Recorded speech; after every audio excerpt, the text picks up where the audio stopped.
Welcome, everyone. I am Robin from Western Mass. It is Sunday, October 9th, 2022, and we're about to enter the Q&A portion of our Sunday Morgellons call. Hello, everybody. This is Richard Kuhns, author of How to Get Your Life Back from Chronic Lyme, Morgellons, and other skin parasites, and not particularly in that order, but they're all very often all combined into the same body.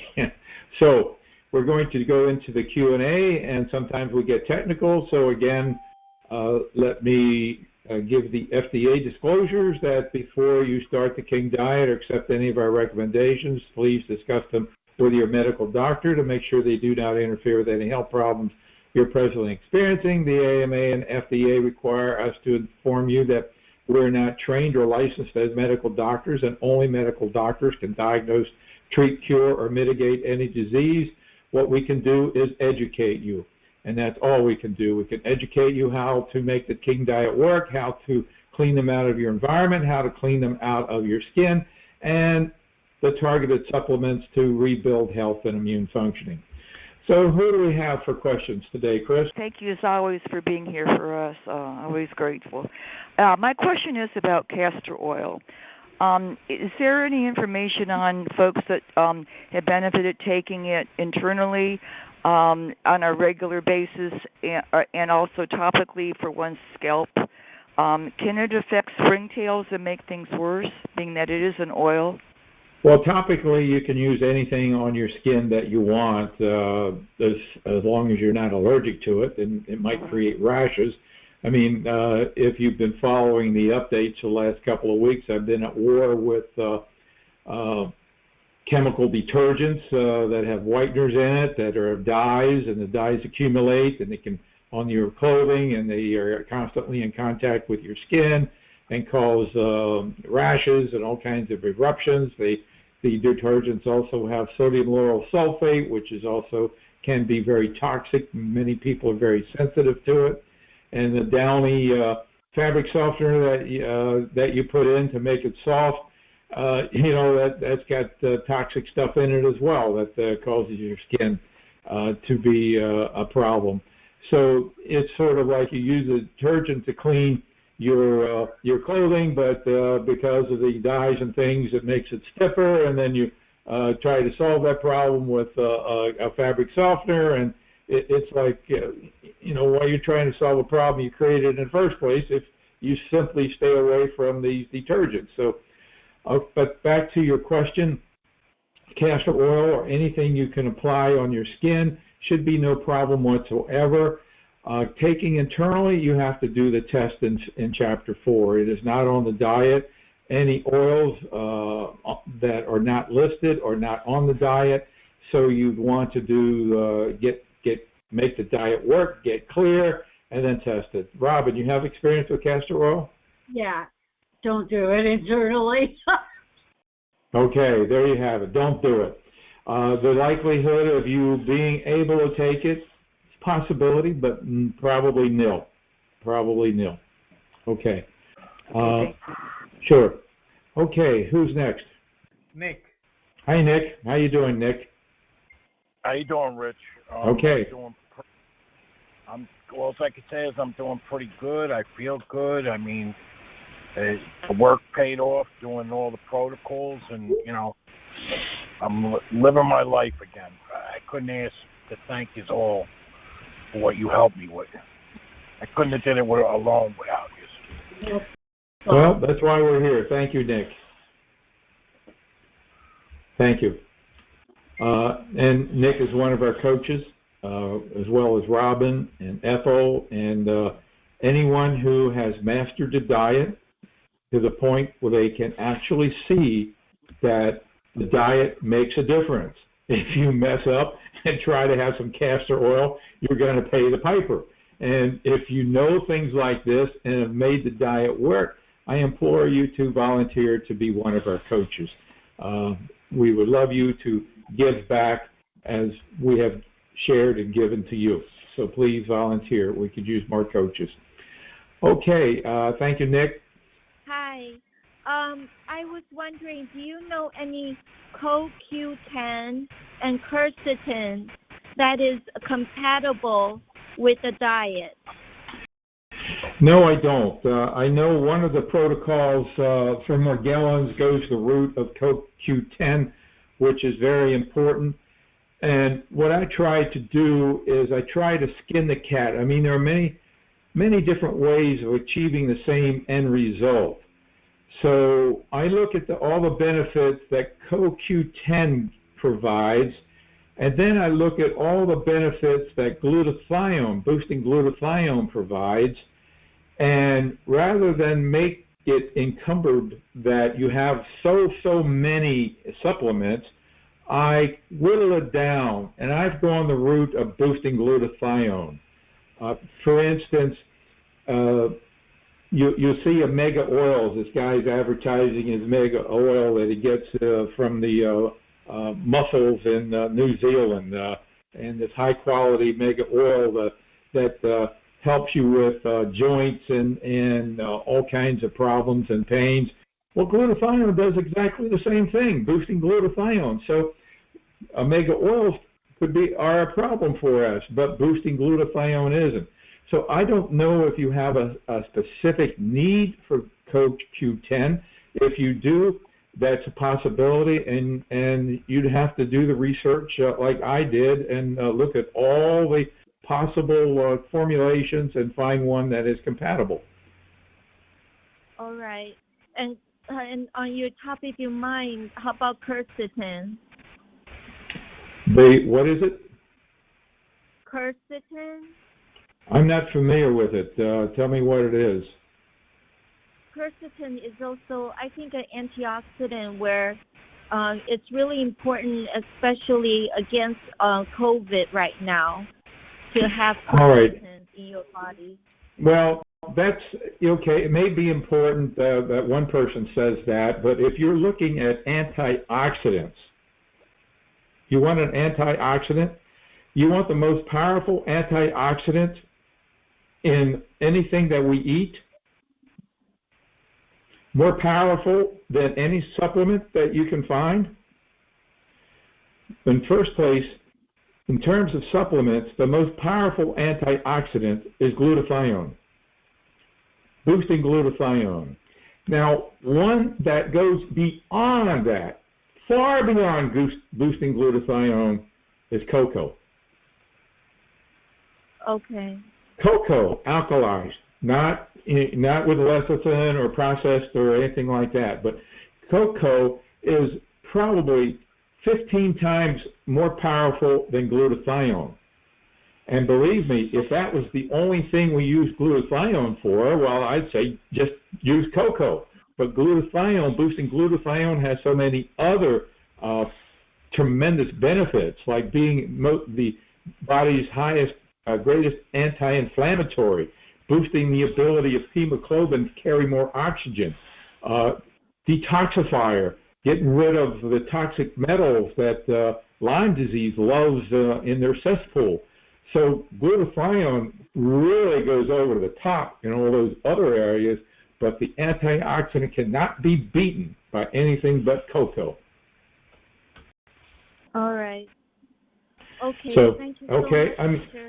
Sure, there's milk thistle, there's all kinds of antioxidants that, we used to have milk thistle in our protocol as an antioxidant. But like I said, I don't want to make it so large that it's such a huge protocol that nobody is going to do it. I mean, I don't want people to become supplement nuts. People, some of us have like 30, 40 supplements, and we don't know which ones to take. I'm not into that game.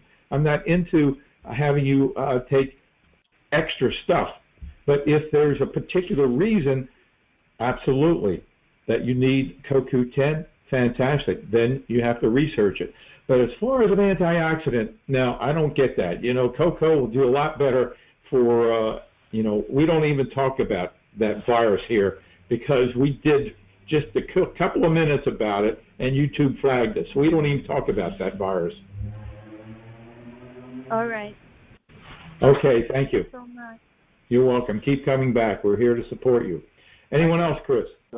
This call is really helpful for me personally. A little background. I know you like to get a little detail ahead of time, ahead of the question.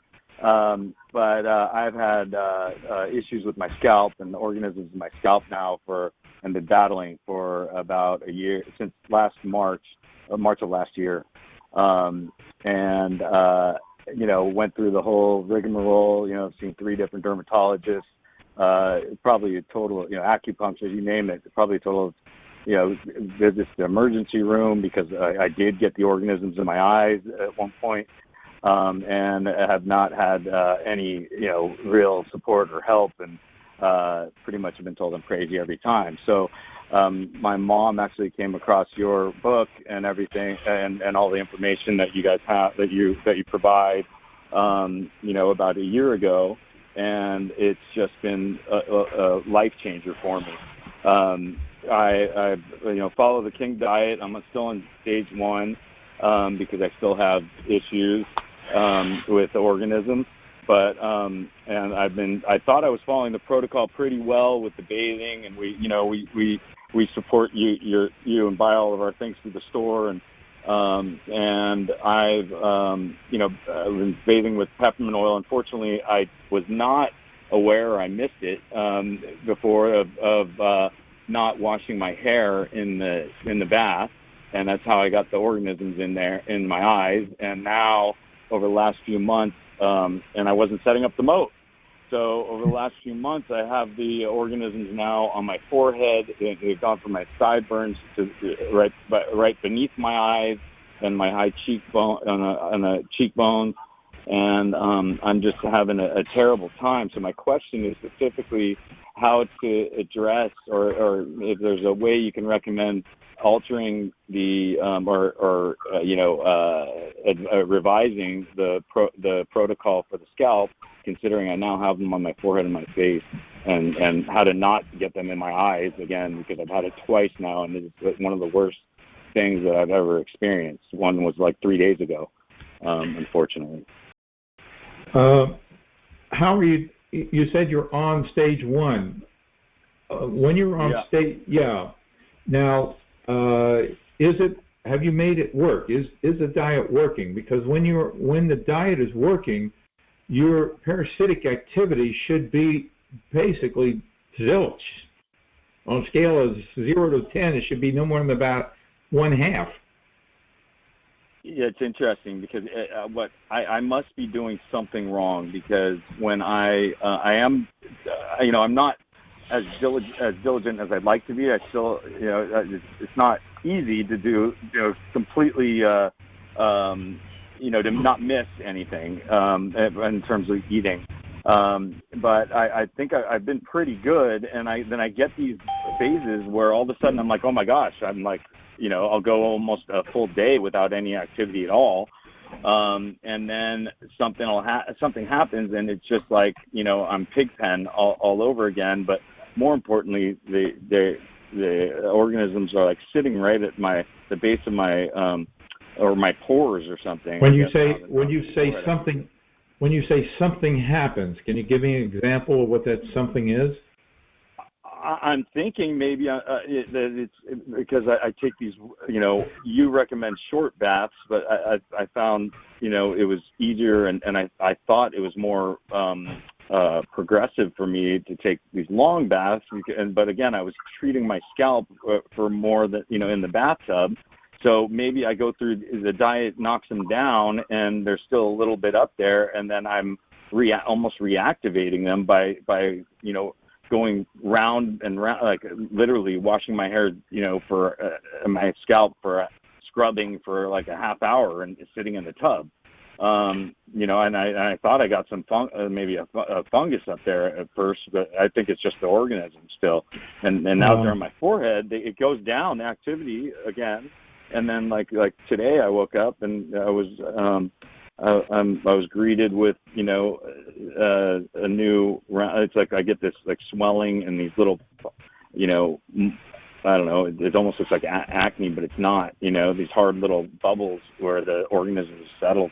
And then if I rub with the Nature's Gift replenishing cream, or I use the exfoliator first after washing my forehead, and then the replenishing cream, keep rubbing, then I can get something out of certain areas, and I can make it go down again. But I'm wondering almost if maybe it's my environment, because I've had some serious issues with springtails. I believe it's the springtails or columbola on the walls of my bedroom.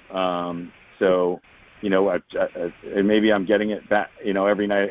Sometimes when I go to sleep, they're somehow getting to me. I don't know.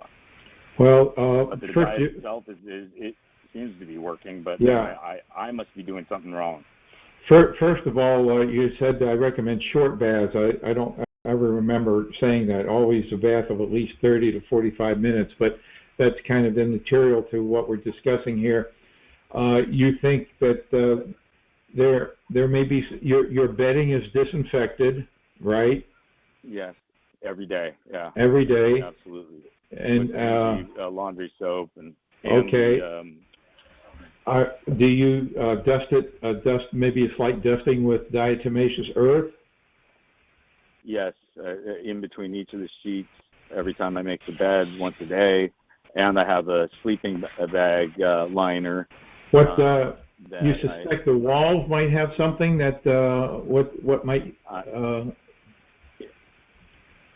Yeah, I'm positive that they're in and on the walls.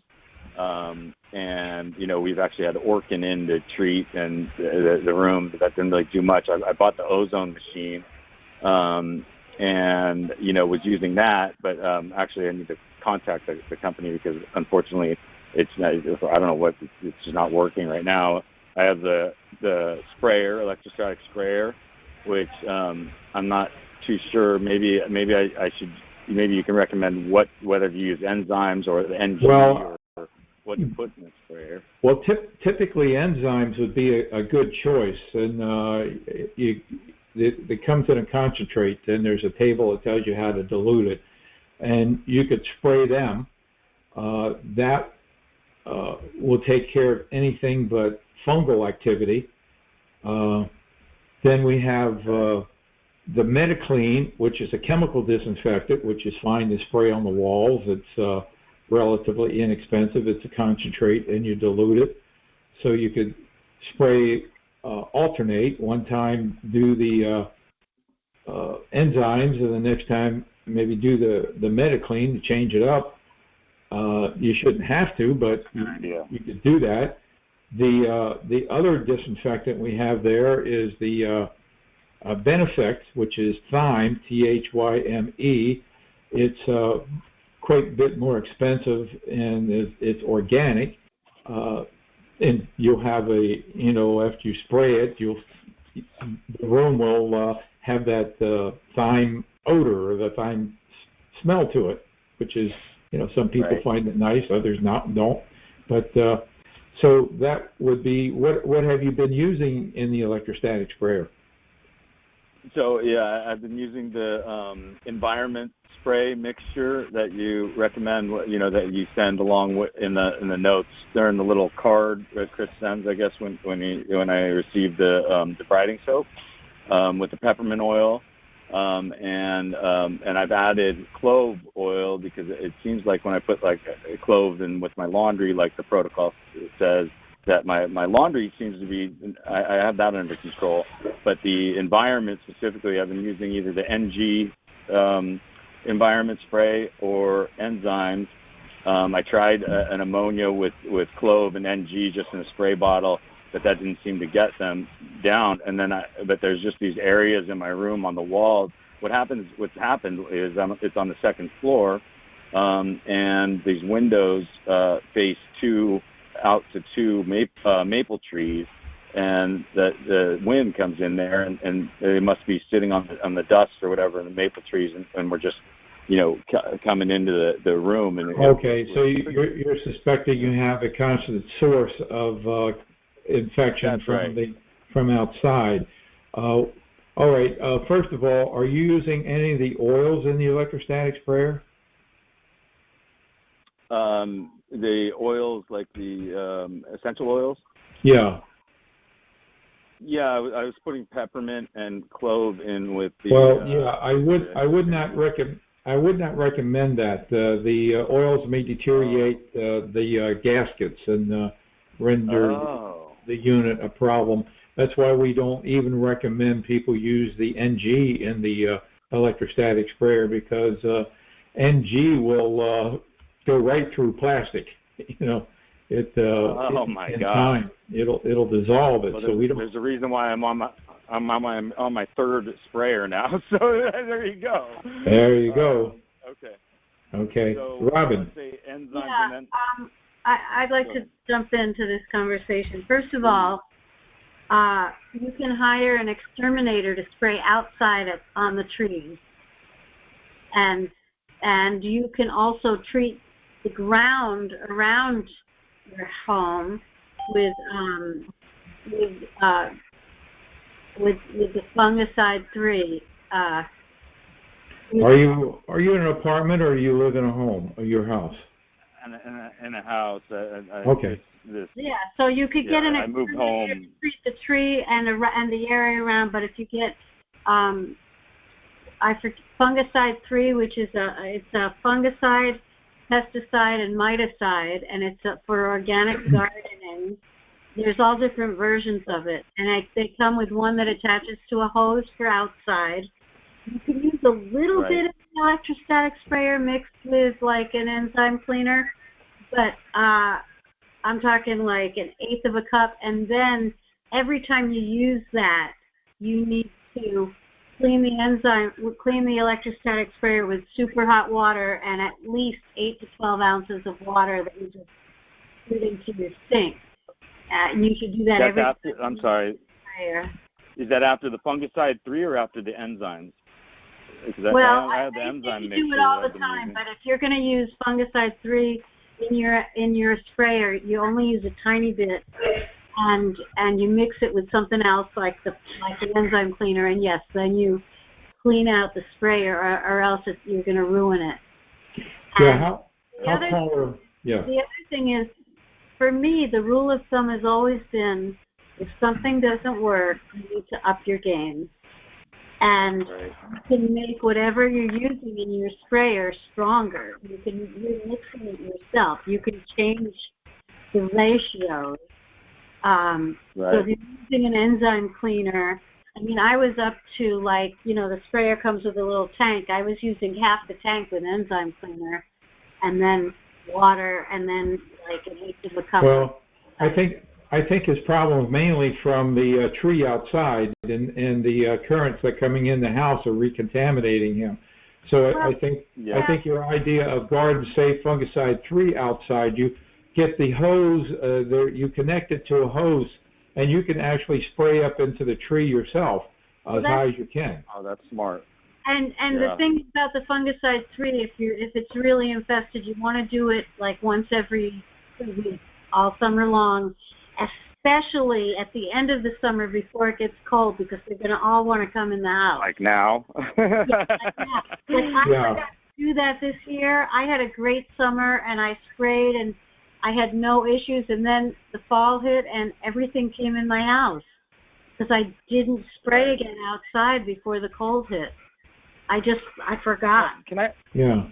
Can I ask you a question about that? One more thing I wanted to say. Go ahead. When you take the longer baths, which you should add a cup of apple cider vinegar, which will kill any fungus from soaking in the tub. And in addition to the peppermint oil and the nature's gift, I would suggest adding like a cup of Epsom salts and even and borax. Bacterial Dawn dish soap. Makes a bubble bath. Oh, that's smart. The apple cider vinegar, doesn't that feed the columbola? No. Oh. It does if you consume it. It does if you consume it. But it's great on your skin for fungus, and being that you're dealing with a tree outside, there could be fungal things coming in as well from that tree. I mean, ultimately, you may have to get the tree removed. But I hate removing trees. I just think it's terrible to do that. But ultimately that may be the answer. I don't know. But I can tell you what I've done is I just don't open the windows, right? But then it becomes really humid in there, and I think that's created. And I have a dehumidifier, and I think that's created the situation where the springtails or columbola you can see these big spots of their like biofilm or whatever. I've even gone and gotten the mold what's it called, primer and painted, and it seems like they're coming through. It's yeah. crazy. Those things are. Well, two things. I would keep those windows closed as much as possible. Secondly, if you're going to treat the tree, you might actually take the hose up into the room on the roof, yeah, or on the roof. Don't fall off, and spray that tree. Spray as much of that tree as you can, and do it like Robin said, every 3 weeks, to get things under control in that tree. Great. Okay. Yeah, this is really helpful. So what you're basically suggesting, or what we're picking up, is that you probably have an environmental issue that needs to be gotten under control. Right. Okay. Quick follow-up question on that. Just in terms of the immediate environment of the room, let's say I shut the windows completely, never open them, and I treat the tree as you're saying, which is amazing. Thank you so much for this, life-changing advice, hopefully. Inside the room, what should I treat the walls with? What's best, Metaclean? Well, yeah, you can do Metaclean, or you can do you do it daily for now. For at least 21 days. Do it daily. You could do the enzymes one day and the Metaclean the next day. You can alternate. Okay. Okay. I got to get some Metaclean. Okay. Thank you. Yeah. Thank you. You guys. You're welcome. Keep coming back. And I'll fill out my questionnaire so I can hopefully maybe get a coach. It'd be incredible. Hello. Sure. May I say something as well? This is Jeanette. Hi, Jeanette. Yes. Hi. It seemed I got the idea because Michael mentioned the columbola. I wonder, Michael, do you have carpeting in your house yet? Yeah, it's interesting. Yes, I did, and I was so I had to move home to my parents. I lost my business last year. I couldn't work and all that. I guess the unfortunate situation that a lot of us go through with this disease, right? And right. So I moved home to be with my parents, and I initially moved into a room that did have a carpet, and it was an older carpet, and it was just a nightmare. I literally would, with the carpet in there. So my dad replaced the carpet in that whole side of the house. And then I moved to another room that had recently been remodeled, and that's the room on the second floor overlooking the maple trees. And that room does not have carpet; it's hardwood floors in there. But I think that the little friendly creatures are even on the hardwood floors up there in that room. So I've been sleeping literally on the couch in the living room, which is on hardwood floors, I don't think my like I said, I think either the environment up there, I'm trying to move back into that room, but I'm concerned about the organisms that are still on the walls there, and then obviously that we know not to open the windows, which I haven't been. Your electrostatic sprayer, if you spray it towards the walls or the ceiling, it's going to get it. So you'll be fine. Get them, okay. And it'll go into the couch fabric. It'll go into your couch fabric.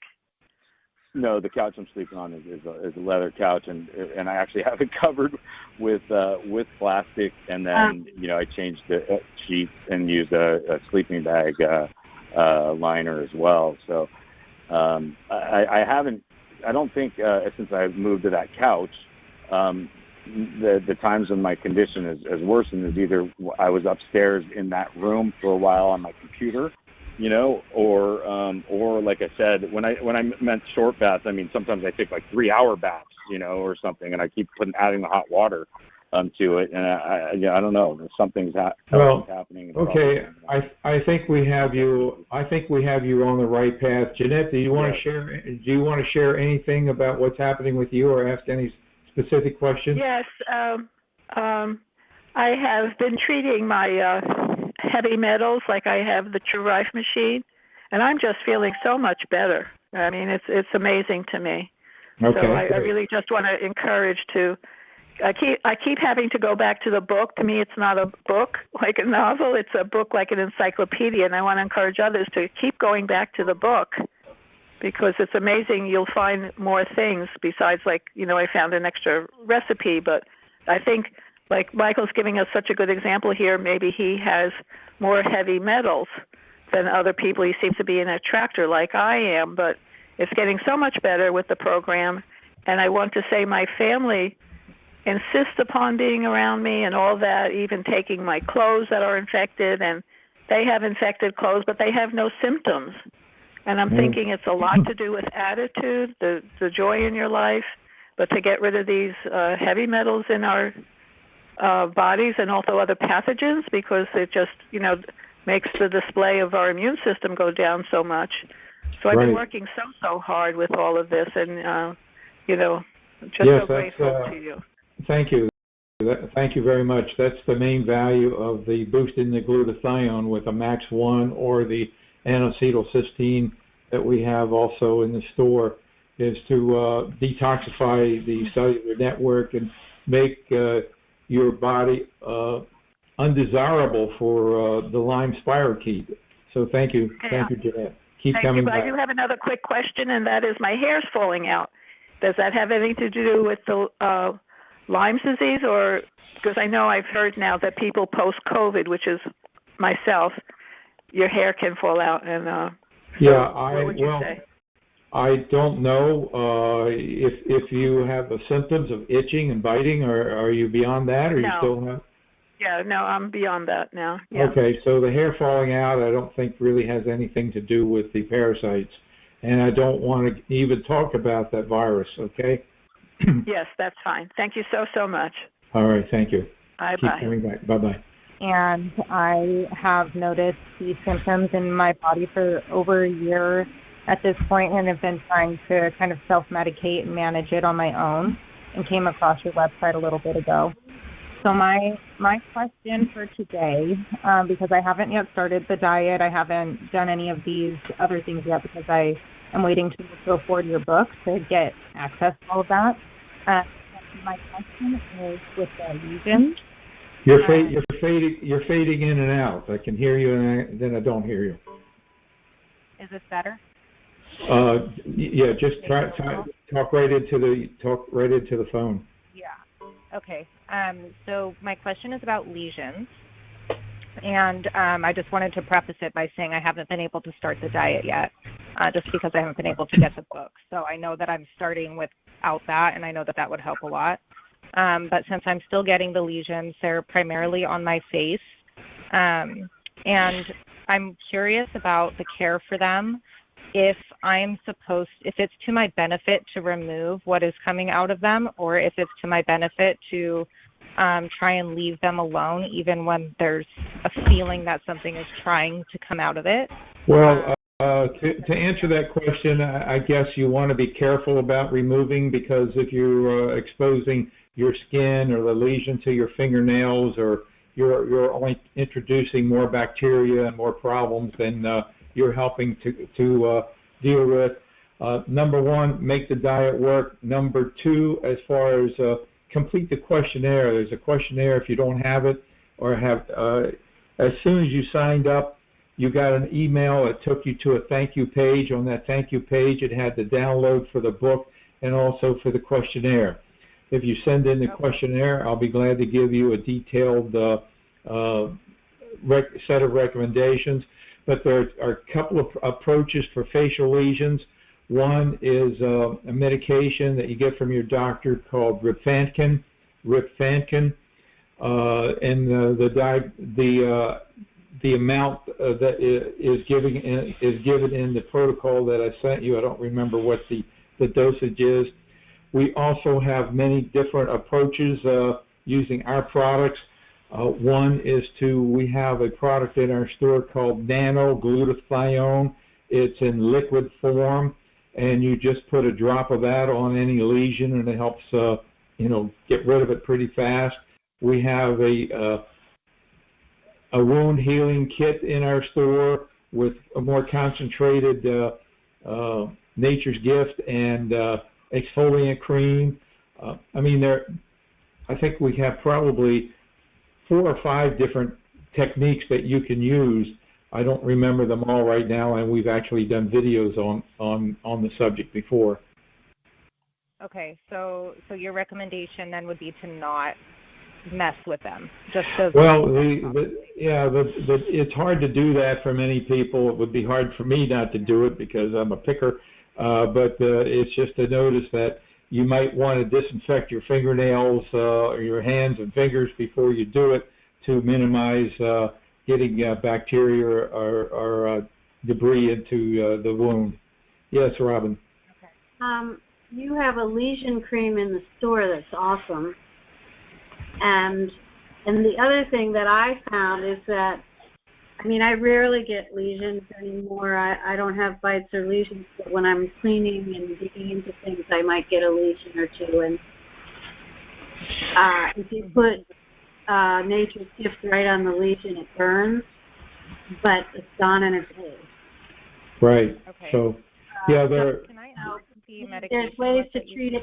You can use Manuka honey. You can use antibiotic cream, but the best things are his lesion cream or just Nature's Gift. And it does sting, but it's really worth it.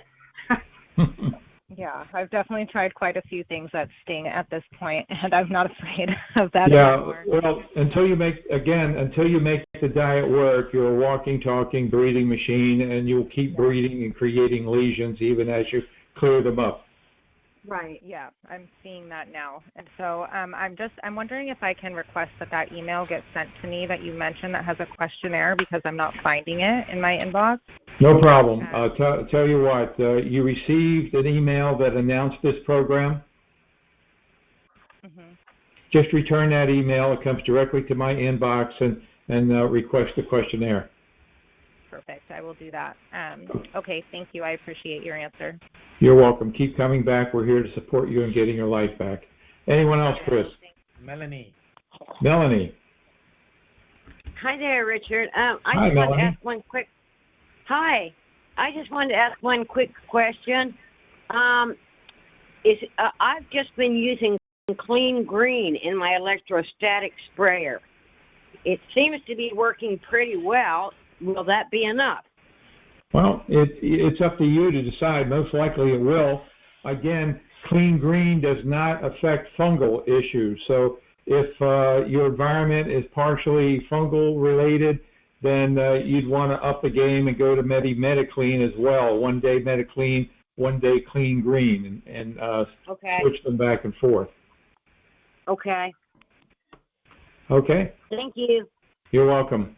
Melanie is a Facebooker, and if you're in the Facebook and in any of the groups, you may see some of her posts about our program here or the medications.